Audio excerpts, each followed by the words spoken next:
நாடு முழுக்க பல்வேறு குற்ற சம்பவங்கள் நடந்துட்டு தான் இருக்கு. காவல்துறையினரும் விசாரிச்சுட்டு தான் இருக்காங்க. அது மாதிரியான குற்றங்களின் தொகுப்பு தான் நிகழ்தகவு.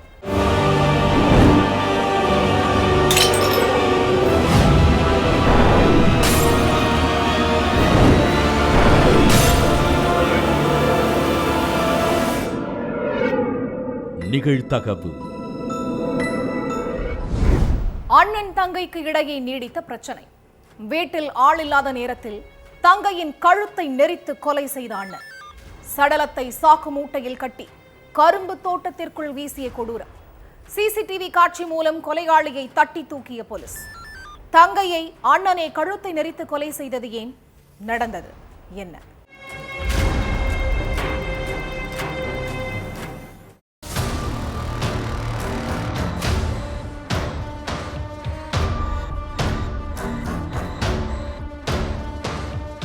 அதிகாலை நேரத்துல கிராம மக்கள் சில பேரு தங்களோட கரும்பு தோட்டத்துக்கு நடந்து போயிருக்காங்க.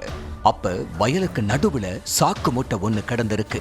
எதுக்கு இந்த மூட்டை எங்க கிடக்குதுன்னு நினைச்ச கிராம மக்கள் மூட்டைக்கு பக்கத்துல போய் பார்த்திருக்காங்க. அப்ப மூட்டையில ஒரே ரத்த கரையா இருந்திருக்கு. இத பார்த்து அதிர்ச்சி அடைந்த கிராம மக்கள் அந்த மூட்டையை திறந்து பார்த்திருக்காங்க. அதுல உடல் சிதைஞ்ச நிலையில இளம்பெண்ணோட சடலம் கிடந்திருக்கு. சாக்கு பைக்குள்ள கிடந்த சடலத்தை பார்த்து பதற்றமடைஞ்ச கிராம மக்கள் இந்த விஷயத்த போலீஸுக்கு போன் பண்ணி சொல்லி இருக்காங்க. உடனே சம்பவ இடத்துக்கு போன போலீஸ் உயிரிழந்து கிடந்த பெண் யாரு என்னன்னு அங்கிருந்த கிராம மக்கள் கிட்ட விசாரிச்சிருக்காங்க போலீஸ். ஆனா கிராம மக்கள் கிட்ட இருந்து எந்த ஒரு துப்பும் கிடைக்காததால கொலையாளி யாருன்னு தெரிஞ்சுக்க அந்த ஏரியாவில் உள்ள சிசிடிவி காட்சிகளை ஆய்வு பண்ணி இருக்காங்க போலீஸ். அதுல இளைஞர் ஒருத்தர் ஒரு சாக்கு மூட்டைய பைக்ல கொண்டு வர்றதும் அடுத்து அந்த மூட்டைய கரும்பு தோட்டத்துக்குள்ள வீசிட்டு போறதுமான காட்சிகள் பதிவாகி இருந்துச்சு. உடனே அந்த சிசிடிவி காட்சிகளை கைப்பற்றி போலீசார் நடத்தின விசாரணையில பைக்ல போன இளைஞர் கோரக்பூரை சேர்ந்த ராம் ஆஷிஷ்னு தெரிய வந்திருக்கு. அதுக்கடுத்து அந்த இளைஞரை பிடிச்சு போலீஸ் ஸ்டேஷனுக்கு கூட்டிட்டு போய் விசாரிச்சிருக்காங்க போலீஸ். உத்தரப்பிரதேசத்தில் உள்ள கோரக்பூர் பகுதியைச் சேர்ந்த சிங் நிஷாத்ங்கிற நபருக்கு ராம் ஆஷிஷ்ங்கிற மகனும் நீலோங்கிற மகளும் இருந்தாங்க. சிங் நிஷாத் விவசாயம் செஞ்சுட்டு குடும்பத்தோட வாழ்வாதாரத்தை கவனிச்சிட்டு இருந்திருக்காரு. இவங்களோட கிராமம் வழியா அம்மாநில அரசாங்கம் 4 வழிச்சாலை திட்டம் போட்டுட்டு இருந்ததா சொல்லப்படுது. அதுக்காக சிங் நிஷாத்தோட நிலத்தை கையகப்படுத்தின அதிகாரிகள் நிலத்துக்கு நஷ்ட ஈடா 6 லட்சம் ரூபாயை கொடுத்திருக்காங்க. பணம் கிடைச்ச சந்தோஷத்துல மகிழ்ச்சியா இருந்த சிங் நிஷாத் அந்த பணத்தை வச்சு எப்படியாச்சும் மகளோட திருமணத்தை நல்லபடியா நடத்திடணும்னு முடிவு பண்ணி இருக்காரு. ஆனா தந்தையோட இந்த நடவடிக்கை அவரோட மூத்த மகன் ராம் ஆஷிஷுக்கு சுத்தமா பிடிக்கல.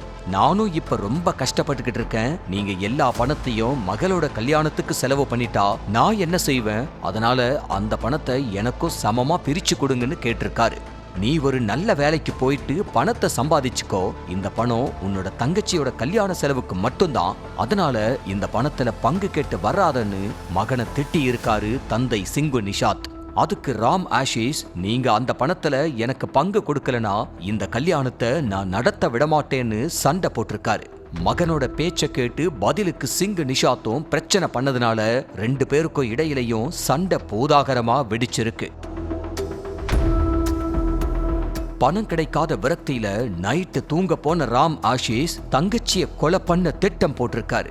சம்பவத்தன்னைக்கு மகள் நீலத்தோட குடும்பத்துக்காரங்க எல்லாருமே சத் பூஜைக்காக வெளியூர் போயிருக்காங்க. அப்ப ராம் ஆஷிஷும் அவரோட சகோதரி நீலம் மட்டும் வீட்ல தனியா இருந்திருக்காங்க.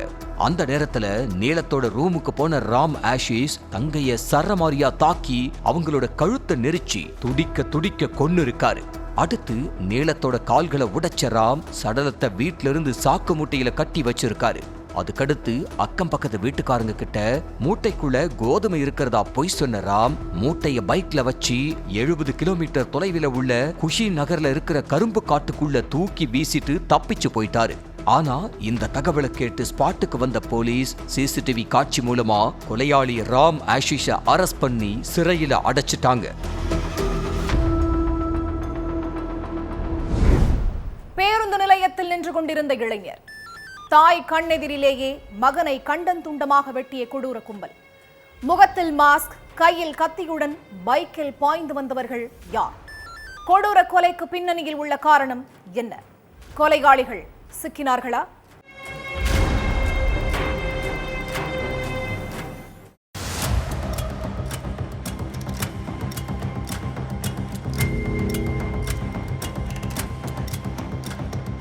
எப்பவும் பரபரப்பாவே இருக்கிற சிவகங்கை பேருந்து நிலையம் கிட்ட தன்னோட அம்மா தங்கச்சியோட நின்னு பேசிக்கிட்டு இருந்திருக்காரு ராஜேஷ். அப்ப அங்க 3 பைக்ல வந்த 9 பேர் கொண்ட கும்பல் கையில அரிவாளோட ராஜேஷ பார்த்து முறைச்சுக்கிட்டே நெருங்கி வந்திருக்காங்க. நம்மள கொல்லதான் வராங்கங்கிறத புரிஞ்சுக்கிட்ட ராஜேஷ் உயிரை கையில பிடிச்சுக்கிட்டு தலைதெறிக்க ஓடி இருக்காரு. ஆனாலும் விடாம விரட்டிக்கிட்டு போய் சுத்து போட்ட கும்பல் கத்தி, கம்பு, அருவான்னு பயங்கர ஆயுதங்களால ராஜேஷோட தலை, கழுத்து, கையின்னு சரமாரியா வெட்டி போட்டுட்டு மின்னல் வேகத்துல தப்பிச்சு போயிருக்கு. மகனை கண்ணு முன்னாடியே வெட்டி கூறு போட்டதை பார்த்து ராஜேஷோட அம்மாவும் தங்கச்சியும் துடிதுடிச்சு போயிட்டாங்க. தகவல் தெரிஞ்சு ஸ்பாட்டுக்கு வந்த போலீஸ் ரத்த வெள்ளத்துல கிடந்த சடலத்தை கைப்பற்றி விசாரணையில இறங்கினாங்க.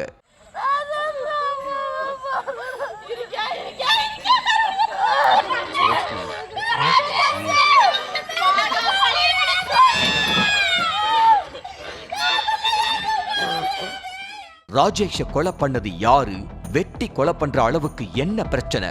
முன்விரோதம் காரணமாங்கிற பல கேள்விகளுக்கு விடை தேட ஆரம்பிச்சாங்க. ராஜேஷ கொலை பண்ணவங்களோட அடையாளத்தை கண்டுபிடிக்கிறதுக்காக அந்த பகுதியில் இருக்கிற சிசிடிவி கேமராக்களை போலீஸ் செக் பண்ணி இருக்காங்க.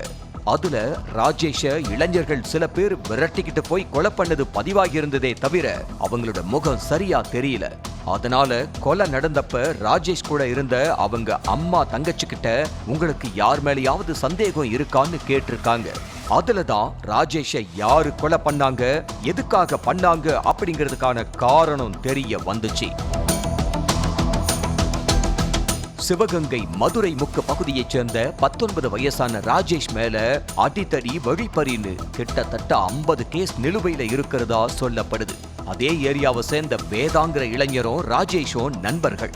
ஒரு நாள் 2 பேரும் சேர்ந்து மது குடிச்சிட்டு இருந்தப்ப அவங்களுக்குள்ள மது போதையில தகராறு வந்திருக்கு. அப்போ 2 பேரோட குடும்பத்தை பத்தியும் மாறி மாறி தகாத வார்த்தைகள்ல பேசி சண்டை போட்டுக்கிட்டதா சொல்லப்படுது. நண்பர்களா இருந்த வேதாவும் ராஜேஷும் இந்த சண்டைக்கு அப்புறம் எதிரிகளா மாறிட்டாங்க. பாக்குறப்பெல்லாம் முறைச்சுக்கிறது, வாக்குவாதம் பண்றதுன்னே சுத்திக்கிட்டு இருந்திருக்காங்க. இதுக்கிடையில வேறொரு கேஸ் சம்பந்தமா ராஜேஷ போலீஸ் அரெஸ்ட் பண்ணி ஜெயில அடைச்சிருந்தாங்க. கடந்த 3 மாசத்துக்கு முன்னாடிதான் ராஜேஷ் ஜெயில இருந்து வெளியில வந்திருக்கான். ஜெயில இருந்து வந்ததுக்கு அப்புறமும் வேதா கூட பிரச்சனை தொடர்ந்துகிட்டே இருந்திருக்கு. உள்ளூர்ல இருந்தா திரும்ப திரும்ப பிரச்சனை ஆயிட்டே இருக்கும்னு நினைச்ச ராஜேஷ் கடந்த 1 மாசத்துக்கு முன்னாடிதான் சென்னைக்கு போய் மெக்கானிக் வேலை பார்த்துக்கிட்டு இருந்திருக்காரு. இதுக்கு நடுவுல சென்னையில வேலை பார்த்துட்டு இருந்த ராஜேஷுக்கு உடம்பு சரியில்லாம போனதுனால மறுபடியும் சொந்த ஊருக்கே வந்து அப்பா அம்மாவோட இருந்திருக்காரு. சம்பவத்தன்னைக்கு காலையில ராஜேஷ் தன்னோட பைக்கை எடுத்துக்கிட்டு பக்கத்துல உள்ள கடைக்கு போயிட்டு இருந்தப்ப எதிரில வந்த பைக் மேல லேசா மோதி இருக்காரு. அந்த இளைஞர் வேதாவோட க்ளோஸ் ஃப்ரெண்ட். பைக்கை உரசனது சம்பந்தமா 2 பேருக்கு இடையில வாக்குவாதம் நடந்திருக்கு. அடுத்து அங்கிருந்து கிளம்பின வேதாவோட ஃப்ரெண்ட் நேரா வேதா கிட்ட போய் ராஜேஷ் சென்னையிலிருந்து மறுபடியும் ஊருக்கு வந்துட்டான், நம்ம கதையை முடிக்க வந்திருக்கிறதா அவன் கூட இருக்கிறவங்க சொல்றாங்கன்னு சொல்லி இருக்கான். அதை கேட்டதும் டென்ஷனான வேதா ராஜேஷோட கதையை முடிக்க பிளான் போட்டு இருக்கான். அதுக்காக ராஜேஷ் வீட்டையே சுத்தி சுத்தி வந்ததாவும் சொல்லப்படுது. மகனை ஒரு கும்பல் தேடுதுங்கிறத தெரிஞ்சுக்கிட்ட ராஜேஷோட அப்பா பாக்கியராஜ் மகன் கிட்ட போய் நீ சென்னைக்கே போயிடு, இங்க இருந்தா தேவையில்லாத பிரச்சனைகள் வரும்னு சொல்லி இருக்காரு. அப்பா சொல்றாரேன்னு ராஜேஷும் அன்னைக்கு நைட்டு சென்னைக்கு கிளம்பி இருக்காரு. அவரோட அம்மாவும் தங்கச்சியும் ராஜேஷ பஸ் ஏத்தி விடுறதுக்காக சிவகங்கை பஸ் ஸ்டாண்டுக்கு போயிருக்காங்க. இந்த விஷயம் வேதாவுக்கு தெரிய வரவே தன்னோட கூட்டாளிகளோட சிவகங்கை பேருந்து நிலையத்துக்கு போயிருக்காரு. அங்க அம்மா தங்கச்சியோட நின்னு பேசிக்கிட்டு இருந்த ராஜேஷ வேதாவும் அவனோட கூட்டாளிகளும் சேர்ந்து துடிக்க துடிக்க அரிவாளால வெட்டி கொன்னுட்டு கண்ணுமைக்கிற நேரத்துல தப்பிச்சு போயிட்டாங்க. ராஜேஷோட அம்மாவும் அப்பாவும் சொன்னதை வச்சு விசாரிச்சதுல வேதாதான் கொலையாளிங்கிறது உறுதியாகவே தலைமறைவா இருக்கிற வேதாவையும் அவனோட கூட்டாளிகளையும் தீவிரமா தேடிக்கிட்டு வர்றாங்க காவல்துறையினர். 73 வயது முதியவருக்கு வாட்ஸ்ஆப்பில் வந்த மெசேஜ். அடுத்த சில நொடியில் வந்த செல்போன் அழைப்பு. டிஜிட்டல் அரெஸ்ட் செய்துள்ளதாக முதியவரை மிரட்டி 4.15 கோடியை சுருட்டிய 23 வயது இளைஞர். உத்தரப்பிரதேசத்தைச் சேர்ந்த இளைஞர் சென்னையில் உள்ள முதியவரை ஏமாற்றியது எப்படி? இளைஞர் கைது செய்யப்பட்டாரா? பின்னணி என்ன?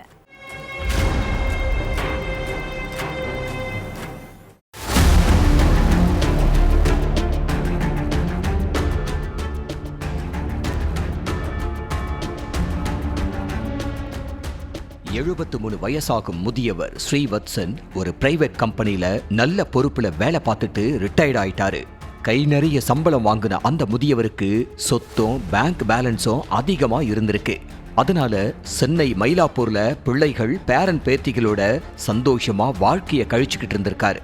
ஆனா பேங்க் பேலன்ஸுக்கு பெரிய ஆபத்து காத்துக்கிட்டு இருக்கிறது அந்த முதியவருக்கு தெரியாம போச்சு. செப்டம்பர் 26ஆம் தேதி முதியவரோட செல்போன் வாட்ஸ்அப்ல ஒரு மெசேஜ் வந்திருக்கு. அந்த மெசேஜ்ல உங்க சிம் கார்டு சட்டவிரோத செயல்களுக்கு பயன்படுத்தப்பட்டு இருக்கிறதாவும், மும்பை சைபர் கிரைம் போலீசார் வழக்கு பதிவு பண்ணி இருக்கிறதாவும், கூடிய சீக்கிரமே உங்களை கைது செய்ய போறாங்கன்னு இருந்திருக்கு. அதை பார்த்து ஷாக்கான முதியவர் என்ன செய்யறதுன்னு தெரியாம யோசிச்சிருக்காரு. அந்த யோசனைக்கு மத்தியில ஒரு கால் வந்திருக்கு. அந்த கால் தான் முதியவரோட பேங்க் பேலன்ஸை வாஷ் அவுட் பண்ண வந்த கால். மும்பை சைபர் கிரைம்ல இருந்து உயரதிகாரி பேசுறதா எதிர்முனையிலிருந்து ஒரு ஆண் குரல் கேட்டிருக்கு. ஏற்கனவே மெசேஜை பார்த்து அரண்டு போன முதியவர் போன்ல மர்ம நபர் பேசின வாய்ஸை கேட்டு மேலும் மிரண்டிருக்காரு. சட்டவிரோத செயல்கள் தொடர்பா இன்டர்போல் மற்றும் உச்சநீதிமன்றம் தகவல் வெளியிட்டிருக்கிறதாவும் மர்ம நபர் மிரட்டி இருக்காரு. முதியவரோட குரல்ல ஒருவித பதற்றத்தை கண்டுபிடிச்ச எதிர்முனையில் இருந்த நபர், நீங்க மும்பை சைபர் கிரைம் போலீஸ்ல நேர்ல ஆஜராக்கணும், இல்லன்னா சென்னைக்கு வந்து நாங்களே அரெஸ்ட் பண்ணி இழுத்துட்டு வருவோம்னு கடுமையா பேசியிருக்காரு. அதோட உங்க அக்கவுண்ட்ல எல்லா பணத்தையும் நான் சொல்ற வங்கி எண்ணுக்கு உடனே அனுப்பணும். அந்த பணத்தை ரிசர்வ் வங்கி ஆய்வு பண்ணுவாங்க. அந்த ஆய்வு முடிஞ்சதும் உங்க பணம் உங்க அக்கவுண்ட்டுக்கே திரும்ப வந்துரும்னு சொல்லி இருக்காரு எதிர்முனையில் இருந்த அந்த மர்ம நபர். அந்த பேச்சை கேட்டு நடுங்கின முதியவர் தன்னோட பேங்க் அக்கவுண்ட்ல இருந்த 4.15 கோடி பணத்தை மர்ம நபர் சொன்ன வங்கி கணக்குகளுக்கு செப்டம்பர் 26ஆம் தேதியிலிருந்து அக்டோபர் 5ஆம் தேதி வரைக்கும் பல தவணையா அனுப்பி இருக்காரு. அக்கவுண்ட்ல இருந்த பணத்தை முதியவர் முழுசா அனுப்புனதும் மர்ம நபர் போனை வச்சிட்டாரு. அதுக்கப்புறம் அந்த செல்போன் நம்பர்ல இருந்து அழைப்போ வாட்ஸ்அப் மெசேஜோ எதுவுமே வரல. அதனால மும்பை சைபர் கிரைமுக்கு போன் பண்ணி நடந்த விவரத்தை சொல்லி பணத்தை கேட்டிருக்காரு முதியவர். அதை கேட்டு அதிர்ச்சியான மும்பை சைபர் கிரைம் போலீசார், எங்க தரப்பிலிருந்து உங்ககிட்ட யாருமே பேசல, பணமும் கேட்கல, அதனால உடனே போலீஸ்ல கம்ப்ளைண்ட் கொடுங்கன்னு சொல்லி இருக்காங்க. அதுக்கப்புறம் தான் ஏமாந்த விஷயமே முதியவருக்கு தெரிஞ்சிருக்கு.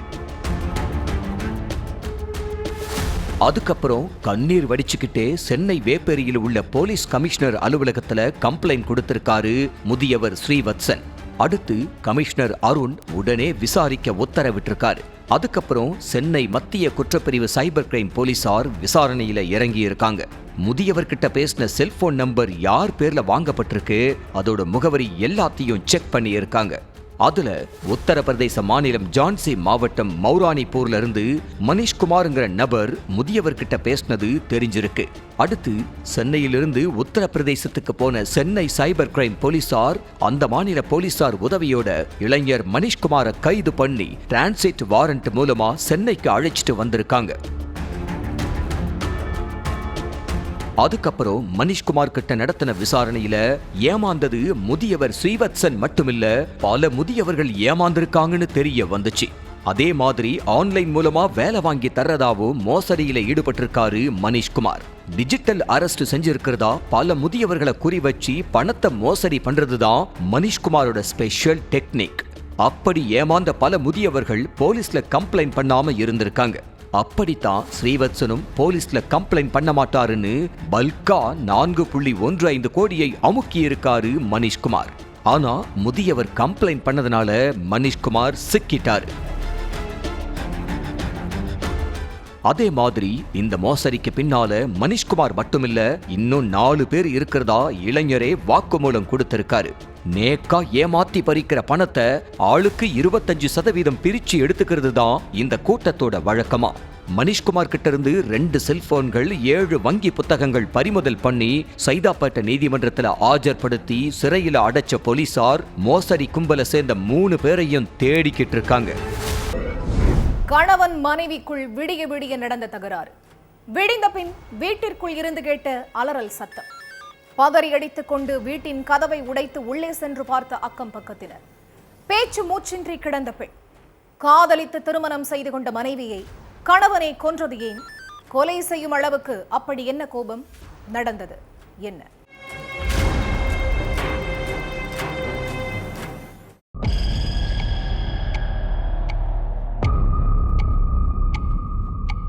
பக்கத்து வீட்டுல என்ன இவ்ளோ சத்தம் கேக்குதுன்னு அக்கம் பக்கத்துல உள்ளவங்கெல்லாம் மணிகண்டன் என்பவரோட வீட்டு முன்னாடி வந்து நின்னு பார்த்திருக்காங்க. வீட்டுக்குள்ள மணிகண்டனும் அவரோட மனைவி அஜிதாவும் மாறி மாறி கத்தி சண்டை போட்டுக்கிட்டு இருந்திருக்காங்க. கதவை தட்டி பார்க்கலாமா வேணாமான்னு எல்லோரும் யோசிச்சுக்கிட்டு இருந்த நேரத்துல கொஞ்ச நேரத்திலேயே அஜிதா ஐயோ அம்மான்னு அலறி துடிக்கிற சத்தம் கேட்டிருக்கு. இதுக்கு மேலையும் பொறுமையா இருக்க வேணாம்னு நினைச்சு பக்கத்து வீட்டுக்காரங்களெல்லாம் சேர்ந்து கதவை உடைச்சு உள்ள போய் பார்த்திருக்காங்க. அங்க இளம்பெண் அஜிதா மூச்சு பேச்சு இல்லாம மயங்கி கிடந்திருக்காங்க. அதுக்கப்புறம் என்னாச்சு ஏதாச்சுன்னு பக்கத்து வீட்டுக்காரங்க விசாரிச்சப்பதான் விடிய விடிய நடந்த தகராற பத்தி தெரிய வந்திருக்கு. திருப்பூர் அவினாசி பக்கத்துல உள்ள ஈட்டி வீராம்பாளையம் கிராமத்தைச் சேர்ந்த மணிகண்டனும் அஜிதாவும் கடந்த 8 வருஷத்துக்கு முன்னாடி காதலிச்சு கல்யாணம் பண்ணியிருக்காங்க. இந்த தம்பதிக்கு 8 வயசுல ஒரு மகளும் 2 வயசுல ஒரு பையனும் இருக்காங்க. கட்டட தொழிலாளியான மணிகண்டன் கூட தான் அவங்க அம்மா அப்பாவும் இருக்காங்க. தாய், தந்தை, மனைவி, குழந்தைங்க கூட வாழ்க்கை சந்தோஷமா போய்கிட்டு இருந்த நேரத்துல தான் மணிகண்டனுக்கு மனைவி அஜிதாவோட நடத்தையில சந்தேகம் ஏற்பட்டிருக்கு. செல்போனை எடுத்தாலே யார் கூட பேசுற, யாருக்கு மெசேஜ் பண்றன்னு கேட்டு சண்டை போட்டிருக்காரு. வீட்டு பக்கத்துல உள்ள கடைக்கு போனா கூட கடையில யார் இருந்தா, யார் கூட எல்லாம் பேசணும்னு 1000 கேள்வி கேட்டு டார்ச்சர் பண்ணதா சொல்லப்படுது. அஜிதா மேல மணிகண்டனுக்கு உள்ள சந்தேகத்தினால கணவன் மனைவிக்குள்ள அடிக்கடி தகராறு ஏற்பட்டுட்டே இருந்திருக்கு. வெள்ளிக்கிழமை நைட்டு மணிகண்டனுக்கும் அஜிதாவுக்கும் இடையில மறுபடியும் சண்டை வந்திருக்கு. நீ எனக்கு துரோகம் பண்ணிட்டேன்னு சொல்லி மணிகண்டன் மனைவிய சரமாரியா அடிச்சு விடிய விடிய டார்ச்சர் பண்ணிட்டே இருந்திருக்காரு. வீட்டுல இருந்த மணிகண்டனோட அம்மாவும் அப்பாவும் சண்டைய விலக்கி விட முயற்சி பண்ணி இருக்காங்க.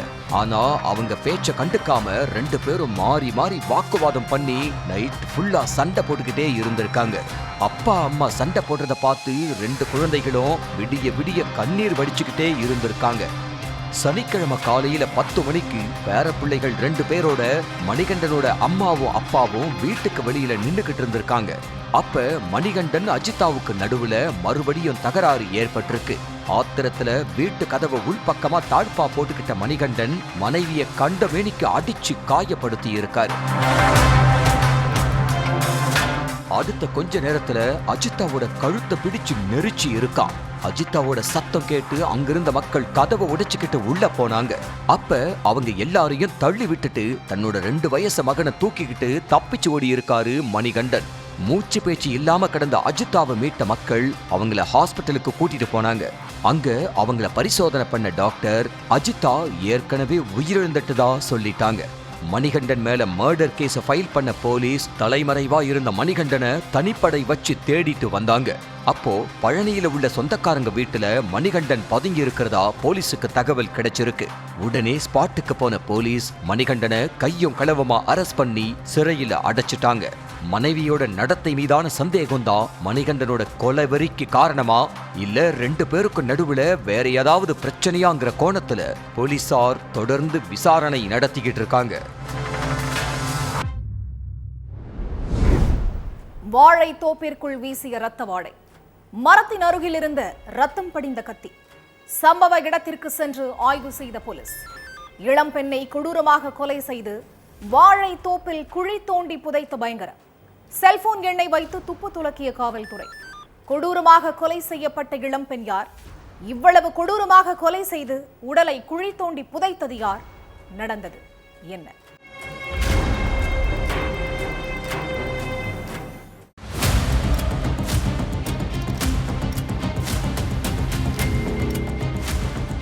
வழக்கம் போல காளான் சேகரிக்கிறதுக்காக வாழைத்தோப்புக்கு போயிருக்காரு முருகேசன். தோப்புக்குள்ள காலை எடுத்து வச்சதுமே பயங்கரமா ரத்த வாடை வீசவே முருகேசன் சுத்தி முத்தி பார்த்திருக்காரு. அப்போ ஒரு வாழை மரத்துக்கு அடியில ரத்தம் படிஞ்ச கத்தியும் பக்கத்திலேயே குழி தோண்டப்பட்டு மூடி வைக்கப்பட்டிருந்ததையும் பார்த்திருக்காரு. இது எல்லாத்தையும் பார்த்ததும் பதற்றமான முருகேசன் போலீஸுக்கு தகவல் கொடுத்திருக்காரு. கொஞ்ச நேரத்துல ஸ்பாட்டுக்கு வந்த போலீஸ்காரங்க ரத்தம் படிஞ்ச கத்திய கைப்பற்றி மோப்ப நாயை வர வச்சு சோதனையில ஈடுபட்டாங்க. அப்போ வாழைத்தோப்புல இருந்து 100 மீட்டர் தூரத்துல கடப்பாறையும் மண்வெட்டியும் இருந்ததை பார்த்தவங்க இங்க ஏதோ வில்லங்கமா நடந்திருக்கு அப்படிங்கறத உறுதி பண்ணாங்க. அதுக்கப்புறம் அங்க வித்தியாசமான முறையில மூடப்பட்டிருந்த குழியையும் தோண்ட ஆரம்பிச்சாங்க போலீஸ். அப்ப அதுல ஒரு இளம் பெண்ணோட சடலம் புதைக்கப்பட்டிருந்ததை பார்த்து ஒட்டுமொத்த கிராமமே அரண்டு போய் நின்னு இருக்காங்க. சடலத்தை கைப்பற்றின காவலர்கள் இந்த பொண்ணு யாரு, இவங்களை யாரு இப்படி பண்ணதுன்னு விசாரிக்க ஆரம்பிச்சாங்க. ஆனா அதுல எந்த துப்பம் கிடைக்கல. அடுத்ததா பொண்ண காணோம்னு கம்ப்ளைண்ட் ஏதாவது வந்திருக்கான்னு அலசி ஆராய்ஞ்சப்ப ஆப்பக்கூடல் காவல் நிலையத்துல சோனியாங்கிற ஒரு பொண்ண காணோம்னு மிஸ்ஸிங் கேஸ் ஃபைல் ஆகி இருந்துச்சு. அந்த கம்ப்ளைண்ட் கொடுத்தவங்களை போலீஸ் நேர்ல வர வச்சு குழியிலிருந்து தோண்டி எடுக்கப்பட்ட இளம்பெண் சடலத்தை காட்டியிருக்காங்க. அப்போதான் அந்த இளம்பெண் காணாமல் போனதா கம்ப்ளைண்ட் கொடுத்தவங்களோட மகள் அப்படிங்கிறது உறுதியாச்சு. அதுக்கப்புறம் சோனியாவோட செல்போன் நம்பரை வச்சு அவங்க கடைசியா யார் கூட பேசி இருக்காங்கன்னு செக் பண்ணதுல மோகன் குமார்ங்கிற இளைஞரோட சோனியா நிறைய முறை போன் பேசி இருக்கிறது தெரிய வந்துச்சு. அதுக்கப்புறம் கெட்டிசெவியூர் பகுதியில் இருந்த மோகன் குமாரை பிடிச்சு விசாரிக்க வேண்டிய விதத்துல போலீஸ் விசாரிச்சாங்க. அதுலதான் சோனியாவுக்கு நடந்த பல பகீர் உண்மைகள் எல்லாம் வெளிச்சத்திற்கு வந்துச்சு. ஈரோடு புதுப்பாளையத்தைச் சேர்ந்த சோனியா ராஜேந்திரன் தம்பதிக்கு ஒரு மகனும் ஒரு மகளும் இருக்காங்க. இந்த சூழல்ல ராஜேந்திரன் கடந்த சில வருஷங்களுக்கு முன்னாடி உடம்பு சரியில்லாம உயிரிழந்துட்டாரு. புதுக்கரை புதூர்ல உள்ள பனியன் கம்பெனில வேலை பார்த்துதான் தன்னோட பிள்ளைகளையும் குடும்பத்தையும் கவனிச்சிட்டு இருந்தாங்க சோனியா. இதுக்கு நடுவுல சோனியாவுக்கு அதே கம்பெனில வேலை பார்த்த மோகன் குமாரோட பழக்கம் ஏற்பட்டிருக்கு. ஆரம்பத்துல நண்பர்களா பேசி பழகின சோனியாவும் மோகன்குமாரும் நாளடைவுல காதலிக்க ஆரம்பிச்சிட்டாங்க. அடிக்கடி பீச்சு பார்க்குன்னு போய் காதலை வளர்த்துட்டு வந்த சோனியாவும் மோகன்குமாரும் தனிமையில இருந்திருக்காங்க. 2 பேரும் ஜாலியா லவ் பண்ணிக்கிட்டு இருந்த நேரத்துல தான் மோகன்குமாருக்கு ஏற்கனவே கல்யாணம் ஆயிருச்சு அப்படிங்கிற விஷயமே சோனியாவுக்கு தெரிய வந்திருக்கு. கல்யாணமானதை மறைச்சு என்ன ஏமாத்திட்டியே, என்ன கல்யாணம் பண்ணிக்கிறேன்னு தலையில அடிச்சு சத்தியம் பண்ணிட்டு இப்ப மோசம் பண்ணிட்டியேன்னு மோகன்குமார் கிட்ட பயங்கரமா சண்டை போட்டிருக்காங்க சோனியா. அது மட்டும் இல்லாம என்னைய உடனே கல்யாணம் பண்ணிக்கணும், இல்லன்னா நடந்ததை எல்லார்கிட்டையும் முக்கியமா போலீஸ் கிட்ட சொல்லி உன்னை உள்ள தூக்கி வச்சு எல்லார் முன்னாடியும் அசிங்கப்படுத்துவேன்னு கோபத்துல கொந்தளிச்சிருக்காங்க. தன்னால முடிஞ்ச அளவுக்கு சோனியாவை சமாதானப்படுத்த பார்த்திருக்காரு மோகன்குமார். ஆனா சோனியா உடனே கல்யாணம் பண்ணிக்க சொல்லி மோகன்குமாரை வற்புறுத்தி இருக்காங்க. அதனால சோனியாவை கொன்னாதான் நாம நிம்மதியா இருக்க முடியும்னு நினைச்சு அவங்கள கொலை பண்ண முடிவு பண்ணி இருக்கான் மோகன்குமார். அதுக்கப்புறம் சோனியா கிட்ட சமாதானம் பேசுற மாதிரி பேசி கெட்டிசெவியூர்ல உள்ள தன்னோட வாழைத்தோப்புக்கு கூட்டிட்டு போனவன் அவங்கள கீழே தள்ளி விட்டு கத்தியால பல முறை கழுத்து பகுதியில குத்தியும் கல்லால கொடூரமா தாக்கியும் கொன்னு இருக்கான். கொலைய மறைக்கிறதுக்காக இரவோடு இரவா வாழைத்தோப்புக்குள்ள குழிய தோண்டின மோகன்குமார் சோனியா போட்டிருந்த டிரெஸ் எல்லாத்தையும் கழட்டிட்டு நிர்வாணமா அந்த குழிக்குள்ள போட்டு புதைச்சிட்டு எஸ்கேப் ஆயிருக்கான். சின்ன எவிடன்ஸ் கூட சிக்கிரக்கூடாதுங்கிறதுக்காக குழி தோண்ட பயன்படுத்தப்பட்ட கடப்பாறை, கத்தி எல்லாத்தையும் வாழைத்தோட்டத்துல மறைச்சு வச்ச மோகன் சோனியாவோட ஆடைகளை தோப்புக்கு பக்கத்துல உள்ள குளத்துல வீசிட்டு எதுவும் தெரியாத மாதிரி வீட்டுல போய் இருந்திருக்கான். ஆனா மறுநாளே அந்த தோட்டத்துக்கு முருகேசன்ங்கிறவரு காளான் சேகரிக்க போனப்ப பயங்கர ரத்த வாடம் வீசவே போலீஸுக்கு இன்ஃபார்ம் பண்ணிட்டாரு. மோகன்குமாரை பிடிச்சு விசாரிச்சதுல நடந்த எல்லாத்தையும் ஒண்ணு விடாம வாக்குமூலத்துல சொல்லிட்டான். அடுத்து மோகன்குமார் மேல கொலை வழக்க பதிவு பண்ண போலீஸ் அவனை அரெஸ்ட் பண்ணி சிறையில தள்ளி இருக்காங்க. ஒவ்வொரு குற்றங்களின் முடிவும் சட்டத்தின் கையில். விசாரணை தொடரும், பார்க்கலாம் அடுத்த நிகழ்தகவில்.